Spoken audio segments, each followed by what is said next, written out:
Welcome back to Behind the Headlines. In Missouri, thousands of legal immigrants who are not citizens and refugees could both lose food assistance benefits. It is an obscure part of the big, beautiful bill signed by President Trump. Steph Quinn reports for the Missouri Independent, also State's Newsroom, and joins us now from Columbia with more details about this. Welcome, Steph. Very good to have you with us today. Nice to be here. Thanks for having me. Okay, so let's start with the numbers. How many thousand out there, and why is their eligibility going away?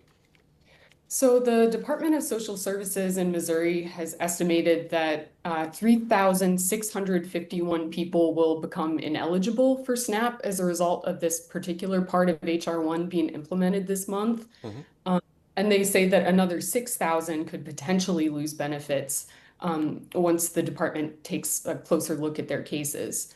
And basically what this part of HR 1 says is that people who are refugees, people who were granted asylum in the US, and several other groups of humanitarian immigrants will no longer be able to qualify for SNAP benefits upon arrival in the US. They'll eventually be able to qualify, but not until after they've had a green card for 5 years. So recent history here, what did the government shutdown do to these people, and what was the impact on food pantries that you checked in with during the shutdown? Well, these families, like all of the 650,000 or so families in Missouri who rely on SNAP, went without benefits for part of the shutdown. The Department of Social Services started to issue partial payments on November 11th. And,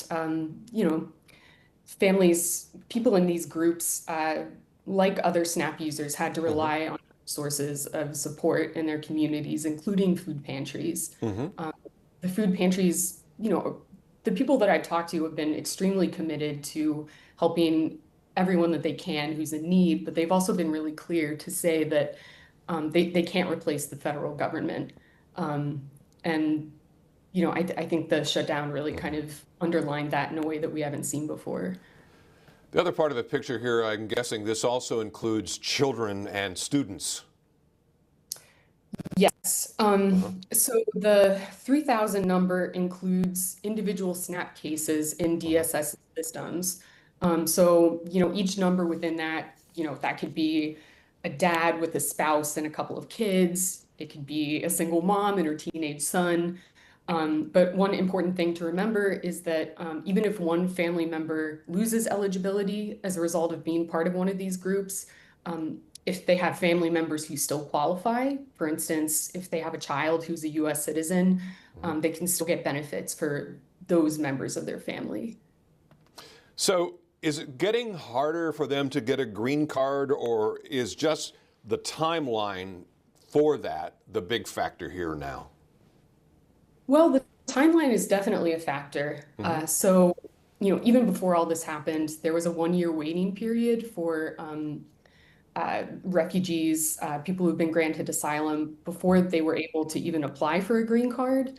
But the Trump administration made a number of changes earlier this year to the United States Refugee Assistance Program.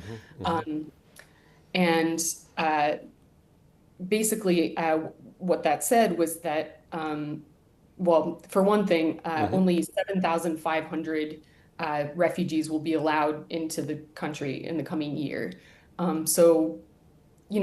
Efforts to assist people in these groups have really been scaled back. And I think it's also important to note that, until recently, members of these groups were kind of the exception to federal restrictions on immigrants' access to safety net programs. And that's no longer the case, which is part of the reason why this has been noteworthy. So the people here, Steph, that we're talking about did not come to Missouri just to live on the dole. They want to work. They want to use a well-known phrase, live freely. Yeah, for sure. The people that I've talked with, directors of organizations that help refugees throughout the state, have said that they're committed to helping people get on their feet and become self-sufficient as soon as they can, and that refugees are generally totally on board with this. In a lot of cases, they may not have been in a position to provide for their families, uh, before they came to the US. So now, having come here, they're eager to get established, and these organizations are there to try and help them do that as quickly as possible. So while we're on that subject, are there other kinds of help available to them? Yeah, For yeah, instance, yeah, definitely. Yeah, there are refugee resettlement organizations throughout the country. The Missouri Office of Refugee Administration kind of coordinates the federal dollars that are set aside to help refugees when they first arrive. And the organizations that are on the ground do a lot of case management, um, help people set up all the things that they need to be successful once they get here, from enrolling kids in school to finding a job, working on English skills if they need it, and providing support, as they're adjusting to a new culture. so to kind of pick up on something we talked about earlier, so with the shutdown over now, have there been or are there changes coming to eligibility? Yes. So for members of this particular group, one major change that's coming in October of 2026 is that they will no longer be eligible for Medicaid upon arrival in the US. And it's unclear at this point whether there will be a similar, 5-year caveat once they get their green cards, whether they'll be able to qualify then. So that's a big change coming for, this group of people.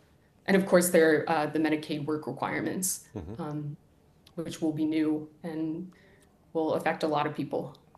So I'm wondering, can children who are already citizens but their parents are not still qualify for SNAP benefits, or has that been taken away as well?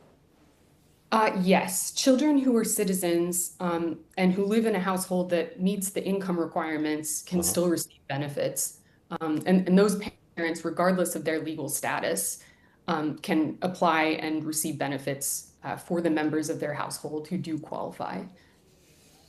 All right, we will leave it there for now. We've been talking with Steph Quinn, who reports for the Missouri Independent and also the state's newsroom. You can see Steph's report and other Missouri Independent reporters online on social media, as well as this conversation at KY3.com, the KY3 News app, Roku, Fire Stick, and Apple TV+. Steph Quinn, so nice to meet you. Thanks for joining us today, and we always look forward to next time. Thanks for having me.